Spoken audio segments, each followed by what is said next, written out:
2 years after graduation, Michelle Zuver does not know how her college debt reached $86,000. She was told the cost would be less. And all for a criminal justice degree she says many police agencies don't recognize.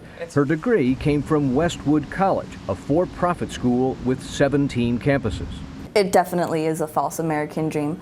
I can't get a job. I'm in debt, and I'm living at home. And then I got my cap and gown. Justin Schulteis, another Westwood student, borrowed $84,000 and also says he was never told the true cost.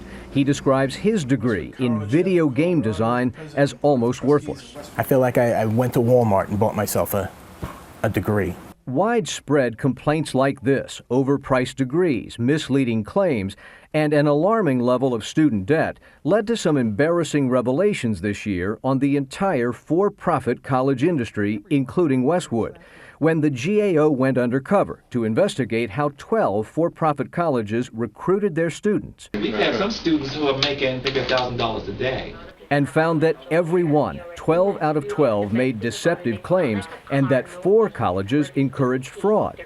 Here, a Westwood sales rep tells the GAO agent not to report a $250,000 bank account in order to maximize his student loans. Just to FYI, they don't need to know your cash. In June, the Senate heard testimony on why these colleges recruit so aggressively. If you excuse the language, putting asses in classes. Turns out the explosive growth and profitability of the industry, including its biggest names like Kaplan and the University of Phoenix, is being funded by students using taxpayer-financed grants and loans. The industry now educates 10% of all college students, 1.8 million. But those students get 23% of federal loans and grants and are the most likely to default on those loans. The whole business model of the for-profit school industry depends on taxpayer money. The for-profit college system does play a critical role in society. It serves older students, workers between jobs, and adults upgrading their skills.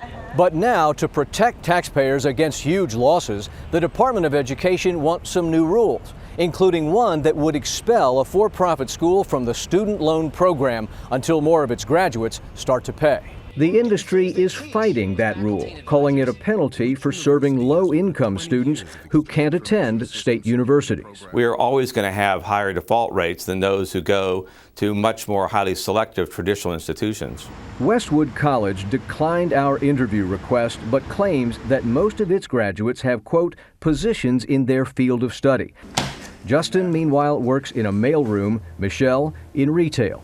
They've put me in a situation where if I'm lucky, I'll recover around the age of 50 or 60. Westwood tells CBS News Michelle got the information she needed on the cost and value of her degree. But Westwood and the other colleges caught on tape by the GAO have promised to improve their recruiting and give students more information on tuition and the odds of getting a job. Wyatt Andrews, CBS News, Washington.